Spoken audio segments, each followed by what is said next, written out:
여러분 안녕하세요. 오늘 2021년 5월 6일에 아침을 맞았습니다. 하나님께서 우리에게 주시는 생명의 말씀, 오늘은 출애굽기 13장 11절에서 22절 말씀입니다. 제가 17절부터 마지막까지 공독하겠습니다. 바로가 백성을 보낸 후에 블레셋 사람의 땅에 이른 가까울지라도 하나님이 그들을 그 길로 인도하지 아니하셨으니 이는 하나님이 말씀하시기를 이 백성이 전쟁을 하게 되면 마음을 돌이켜 애굽으로 돌아갈까 하셨습니다. 그러므로 하나님이 홍해의 광야길로 돌려 백성을 인도하심에 이스라엘 자손이 애굽 땅에서 대열을 지어 나올 때에 모세가 요셉의 유고를 가졌으니 이는 요셉이 이스라엘 자손으로 단단히 맹세하여 이르기를 하나님이 반드시 너희를 찾아오시리니 너희는 내 유고를 여기서 가지고 나가라 하였습니다. 그들이 숲곳을 떠나서 광야 끝 에담에 장막을 치니 여호와께서 그들 앞에서 가시며 낮에는 구름기둥으로 그들의 길을 인도하시고 밤에는 불기둥을 그들에게 비추사 낮이나 밤이나 진행하게 하시니 낮에는 구름기둥 밤에는 불기둥이 백성 앞에서 떠나지 아니하니라. 아멘. 여러분, 오늘 이 말씀 속에 정말 나누고 싶은 교훈들이 너무 많아요. 하나님께서 기록된 말씀을 통하여 이 시대에 자기 백성들인 우리들에게 주시고자 하시는 교훈이 너무 많습니다. 저는 시간 제한상 5가지로 제가 간략간략하게 추려서 함께 말씀을 나누려고 합니다. 첫 번째로는요, 사람의 장자나 짐승의 초태생은 다 여호와의 것이라 하는 이 말씀이 신약적으로 어떻게 적용되어야 되는가. 두 번째로, 나귀의 첫 새끼는 다 어린 양으로 대속하라. 그렇지 아니하려면 나귀의 목을 꺾어라 하는 이 말씀이 또 어떤 의미를 가지는가. 세 번째는요, 하나님께서 인도하시는 출애굽의 경로가 어떻게 되는지 살펴보는 것입니다. 네 번째는 모세가 출애굽 당시에 특별히 요셉의 유고를 가지고 나오게 되는데 그 의미에 대해서도 생각해 봅니다. 다섯 번째는요, 마지막에 나오는 말씀인데요, 하나님께서 인도하시는 구름기둥과 불기둥의 의미를 오늘 우리 시대에 어떻게 적용할 것인가, 크게 이 5가지에 대해서 간략하게 말씀을 나누겠습니다. 먼저요, 이스라엘의 모든 장자와 또 그들의 가축의 초태생은 다 여호와의 것이라. 그러니까 마땅히 대속하여 여호와께 드려야 한다 하는 그 말씀이 여러 번 나왔어요. 제가 10점 안에서만 해서도 많이 강조가 되고 있어요. 왜 이렇게 여러 번 강조하실까 생각을 해보게 되는데요. 뭐 또 잘 아는 말씀이죠. 하나님께서 애굽의 모든 장자들과 심지어 가축의 초태생까지 다 죽이는 그 밤에 하나님의 백성 이스라엘은 보호를 받았습니다. 그래서 하나님께서 모든 출생의 첫 번째 시작이 되는 사람의 장자나 짐승의 초태생은 다 하나님께 돌리게 하심으로 이어지는 모든 출생들이 하나님께 속한 것임을 이렇게 밝히고 있는 것입니다. 다 그렇다면 이 말씀은 우리가 신약적으로는 어떻게 적용하면 좋을까요? 저는 이 말씀이 정말 신약에 우리를 바라보고 주었던 예표요, 그림자요, 모형의 말씀으로 이해하게 됩니다. 그것은요, 이처럼 하나님의 은혜로 구속함을 받은 성도들은 그들의 인생과 그들의 몸이 자신의 것이 아니라 하나님께 산제물로 드려지는 신앙과 삶이 되어야 한다는 것을 여기에 대해서 교훈하시는 것으로 받아들이게 됩니다. 제가 어제도 말씀드렸는데 로마서 12장 1절로 2절에 이 점을 강조하고 있죠. 로마서 1장부터 8장까지는 우리가 어떻게 하나님의 은혜로 다만 오직 그가 주신 믿음으로 믿음의 선물로 의롭게 되고 구원받은 것을 이야기한 다음에 실천 적용적인 면에서 12장 1절에서 그러므로 형제들아 내가 하나님의 모든 자비하심으로 너희를 권하노니 너희 몸을 하나님이 기뻐하시는 거룩한 산 제물로 제사로 드려라. 이는 너희가 드릴 영적 예배니라. 아멘. 여러분 우리가 하나님께 구속함에 은혜를 받은 자들로서 하나님께 드릴 수 있는 최고 최대 최선의 방법은요 다른 건 없어요. 우리 몸을 나의 인생을 주님께 드려 사는 것입니다. 그런데 얼마나 내 뜻대로 하고 싶을 때가 많아요. 그러나 우리 그때마다 하나님께서 아들의 목숨을 내어놓으시기까지 나의 죄를 대속하시고 나를 구원하신 것을 하나님의 것으로 삼으신 것을 생각하면서 우리가 마치 구약의 백성들이 그들의 장자나 짐승의 초태생을 드려서 하나님의 것으로 소유로 한 것처럼 우리 자신을 하나님께 드리는 인생이 되어야 할 줄로 믿습니다. 두 번째로는요, 나귀의 첫 새끼는 어린 양으로 대속하고 그렇게 하지 않으려면 목을 꺾고 죽여버리라고 그랬어요. 왜 하필이면 나귀입니까? 성경에는요, 정한 동물과 부정한 동물들이 많이 언급되고 있어요. 예를 들면 레위기 11장에서도 나오고요, 신명기 또 14장에서 그들이 하나님께 제사 드릴 때 드릴 수 있는 정한 그 동물 무엇인지, 그리고 부정한 것은 무엇인지, 또 하나님 백성들의 성결이 심지어는 먹는 것까지도 다 이렇게 하나님께서 정해 주셨는데 먹을 수 있는 정한 동물과 먹을 수 없는 부정한 동물. 그런데 마치 부정한 동물의 대명사며 부정한 동물의 상징적 대표격으로 지금 나귀를 얘기하고 있어요. 나귀의 첫 새끼는 그는 하나님께 드릴 가치도 없어요. 목을 꺾고 죽여야 돼요. 여러분, 근데 그렇게 하는 경우는 양으로 대속하기 싫으면 죽여라. 여러분, 왜 하필이면 나귀해야 됩니까? 왜 나귀의 첫 새끼해야 됩니까? 저는 의미가 있다고 봐요. 나귀라고 해서 더 특별히 다른 부정한 짐승이나 가축들보다 더 부정하다는 것은 아니라고 봐요.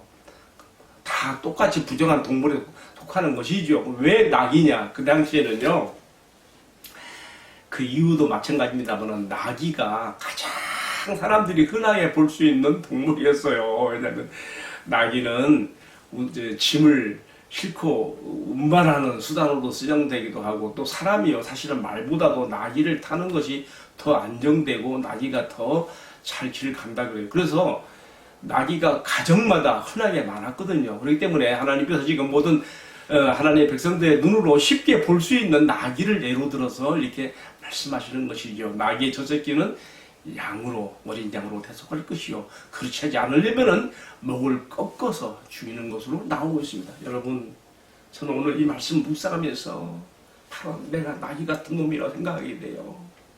나귀가요, 얼마나요, 그 부정한 이 동물의 대표성으로 나옴이 있으면서 또 고집이 세고 또 힘도 세고, 몸집은 작지만 힘도 세고요. 보통 당나귀라고도 그러죠. 근데 어쨌든요, 하나님께서 특별히 나귀를 지목하여 말씀하시는 데는요, 저는 딱 이 말씀에서 뭐가 떠오릅니까? 여러분도 떠오르는 게 있지요. 하나님께서 그의 아들 예수의 이름으로 우리에게 찾아오셨을 때 바로 스가랴 9장 9절의 말씀을 성취하기 위해서 바로 이 나귀의 새끼를 타고 예루살렘에 입성하셨거든요. 가장 부정한 동물의 대표적 어떤 그 상징성을 가지고 목을 꺾어 죽이던가 아니면 어린 양으로 대속하게 한 그 나귀란 말이죠. 저는 같은 죄인이라도 하나님께서 은혜를 베풀어 주셔서 어린 양 예수님을 통하여 대속함을 받게 하시고, 또 하나님의 아들을 등에 태우고 간 그 나귀처럼 내가 주님께 쓰임받을 수 있다는 것이 그렇게 마음의 위로가 되고 감동이 돼요. 여러분, 그렇지 않습니까? 고집세고 정욕적이고 내 고집 맘대로 하고자 하는 길들이지 못한 나귀 같은 나를 주님께서 주님의 온유한 성품으로 길들이시고 나를 주님의 쓰심에 합당하게 만들어서 나의 모든 힘과 정욕과 나의 성품들이 주님의 영광을 위해서 쓰임받게 하신 것이 얼마나 감사합니까? 주님 오시는 그날까지 이렇게 쓰임 받다가 주님께 가기를 간절히 축복합니다. 세 번째로는요, 하나님께서 인도하시는 출애굽의 경로가 참 특이해요. 그 당시요, 애굽 고센 지역에서부터 하나님께서 조상들에게 약속했던 가나안 땅까지 가는 길은요 11일이면 갈 수 있는 그렇게 먼 길이 아니에요. 근데 하나님께서 지금 직선 코스로 갈 수 있는 그 길로 데리고 가시는 것처럼 하다가 광야길로 돌렸다 그랬어요. 그리고 그 이유는 무엇이냐? 그들이 가는 길에 전쟁을 보게 되면 마음을 돌이켜 애굽으로 돌아가고자 할까봐 염려함이라 그랬어요. 당시에는요, 그 지중해를 왼편으로 두고 가나안으로 가는 그 블레셋 길이 있었는데요. 그 길에는요, 애굽의 군사도 있고 블레셋의 수비대도 있어요. 애굽의 군사들은요, 이게 무역로거든요. 자기들의 무역 상인들을 보호하기 위해서 그렇게 애굽의 군사들이 있었고요. 또 블레셋 사람들은 자기들의 그 영내에 방비와 수호를 위해서 군사들이 있었던 것이죠. 그래서 이제 이스라엘이 출애굽 경로로서 직선 코스로 그 길을 지나간다면은 반드시 충돌하게 되어 있어요.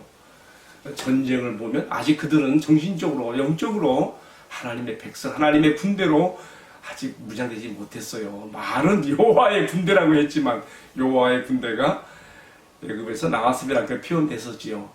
하나님께서 그들을 진정한 여호와의 군대로 만드시기 위해서 정신적, 영적 무장을 갖춘, 그리고 정말 싸움의 전술도 할 수 있는 여호와의 군대가 되게 하기 위해서 애굽에서 나온 그들을 광야길로 돌렸다.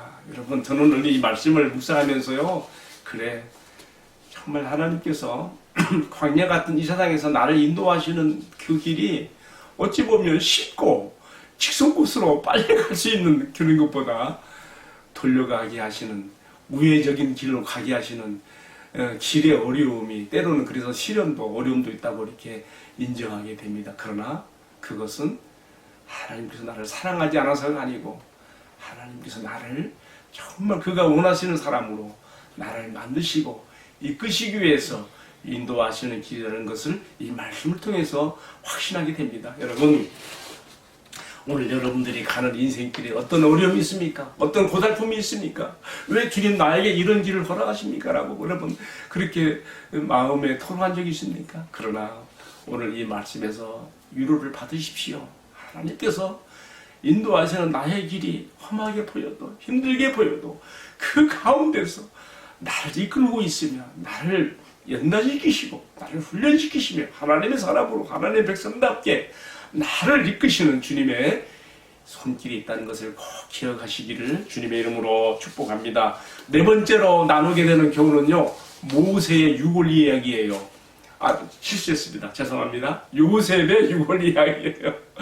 모세가 출애굽하면서 특별히 요셉의 유골을 취하여서 나왔다 그랬어요. 그리고 그렇게 나온 이유는요, 뭐라고 써 있었습니까? 요셉이 말하기를 하나님께서 너희를 찾아오셔서 반드시 너희를 조상들의 땅으로 인도하실 것이니 너희가 나갈 때 내 유골도 함께 가지고 나가다오라고 하는 그 유언, 그것이 창세기 50장 마지막 절에 나와요. 모세는 이 유언을 남기고 죽었으며 창세기에 기록된 말씀도 여기서 끝납니다.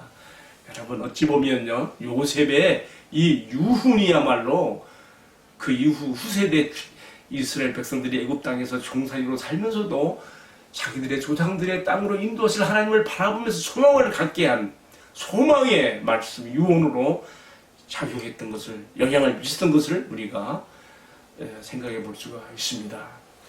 저는 오늘 이 말씀을 이렇게 묵상하면서 나는 나의 신앙의 후손들에게 나는 어떤 영향을 미치고 어떤 소망의 유언을 남기고 나를 갈 것인가, 이렇게도 생각해 보게 됩니다. 드디어 430년 애굽의 종살이가 마쳐지고 출애굽할 때에 드디어 이 요셉의 유언이 그대로 실현이 되어지고 그의 부탁대로 유골이 운반되어지는 것을 보면서, 야, 요셉이 야곱의 가족을 애굽에 이끌어들이는 징검다리 역할을 했는데 또한 그가 죽으면서까지도 후대의 백성들에게 정말 하나님께 향한 신앙을 전수하고 소망을 주고 주님 품으로 갔다는 것을 생각해 보면서 큰 교훈으로 마음에 닿아집니다. 이제 오늘 마지막 말씀은요, 5번째입니다. 여호와 하나님께서 인도하시는 구름기둥과 불기둥의 내용입니다.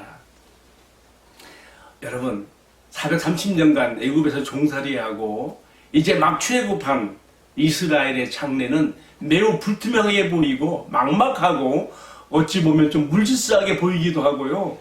정말 좀 뭔가 모르게 참 미완성적인 그런 불안함이 보입니다. 그러나 오늘의 말씀 마지막 구절 2절에서는 뭘 말하고 있습니까? 하나님께서 낮에는 구름 기둥으로 밤에는 불 기둥으로 그들을 앞장서서 인도했다 그랬습니다. 그들의 시각적으로 하나님께서 자기들을 구원해내시고 출애굽시켜서 인도하고 있는 하나님을 그런 시각적인 것으로 보게 하신 것이죠. 여러분 그렇다면 이스라엘을 출애굽시키고 또 그들에게 구름기둥으로 불기둥으로 보이신 이것은 오늘 신약의 하나님의 백성들 우리에게는 어떻게 적용이 되어야 될까요? 이것 또한 중요하지 않습니까? 저는 이 구름기둥과 불기둥의 그 의미가 하나님께서 자기 백성들을 보호하시고 인도하심에 있었다고 하는 점에 착안하여 어떻게 적용하게 되는가 하면요, 바로 우리를 보호하시고 우리를 인도하시고 우리를 위로하시며 우리와 함께 하시는 주의 성령을 우리에게 주신 것으로 봐드리게 됩니다. 구약의 출애굽의 백성들에게는 외적인 증거로서 구름기둥과 불기둥이었다면 예수님께서 십자가에 달리시기 전에 우리에게 두려워하지 말라고 하면서 근심하지 말라고 하면서 요한복음 15장 16장 성령이 우리에게 오셔서 우리 안에 내주하시며 우리를 떠나지 아니하시며 우리를 위로하시고 우리에게 평안을 주시고 주님 우리 예수님을 대신해서 우리를 이끌어 주실 것을 얼마나 많이 강조하시고 약속했습니까? 여러분 우리는 행복합니다. 구름기둥보다 불기둥보다 더 확실하고 분명한 주 성령 주의 영 성령님께서 우리 안에 들어와 계셔서 우리를 이끌어주고 계시니 이것은 구름기둥보다 불기둥보다 더 확실한 우리의 주님의 인도하심이요 주님의 보호하심이요 주님의 위로하심이요 우리가 험악한 세상에서 살아갈 승리의 조건이 되는 것입니다. 오늘도 우리를 구름기둥처럼 불기둥처럼 인도하시는 주 성령님의 인도하심을 따라서 승리하는 하루가 되기를 주님의 이름으로 축복합니다. 아멘. 기도하겠습니다. 사랑하시는 주님, 오늘도 주신 말씀 가운데서 5가지 교훈을 함께 나누었습니다. 출애굽 경로에서 주신 한 말씀 한 말씀들이 너무나 귀합니다. 왜 사람의 장녀나 초태생들을 여호와 하나님께 드려야 되는지, 우리가 구속받은 하나님의 은혜를 받은 저희들이 우리의 몸과 우리의 인생을 주님께 헌신하며 살아야 될 것을 우리가 교훈으로 적용했습니다. 주여, 또 그 밖에도 왜 출애굽의 경로에서 하나님께서 우리에게 왜 쉬운 길보다 직선길보다 왜 돌아가는 길을 주셨는지에 대해서도 우리가 적용했습니다. 나의 하루하루가 다 주의 인도하심 앞에 있습니다. 주님 감사합니다. 때로는 힘들고 어려워도 주님이 그 가운데 함께 계시고 이끌어주고 계시니 주님 감사합니다. 이 주님을 의지하여 항상 힘차게 살아가는 죄를 되게 하여 주옵소서. 그뿐만 아니라 또한 모세가 백성을 이끌어 나올 때에 요셉의 유골 담 갖고 나갔다고 했는데 주님이 이제 그 요셉의 신앙이 후대에게 전수되어지고 실현되어지는 걸 보면서 우리도 우리 신앙의 후손들에게 어떻게 살아야 될 것인지 교훈을 받았습니다.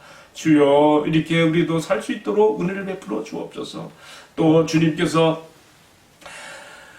주의 백성 이스라엘을 구름기둥과 불기둥으로 인도하시는 의미가 우리에게 어떻게 적용될 수 있는지도 함께 생각했습니다. 주님, 오늘도 연약한 저에게, 갈 바를 모르는 저에게 기록된 말씀과 성령의 역사로 이끌어주고 계심을 감사합니다. 이것이 나에게 구름기둥이고 나에게 불기둥입니다. 주님, 날마다 기록된 말씀과 주의 성령을 힘입어 이 험악한 광야 같은 세상을 힘차게 살아가는 신앙과 삶이 되도록 축복해 주옵소서. 이 모든 말씀을 전지하신 우리 주님 예수 그리스도의 이름 받들어 기도 올리옵나이다. 아멘. 마쳤습니다. 감사합니다.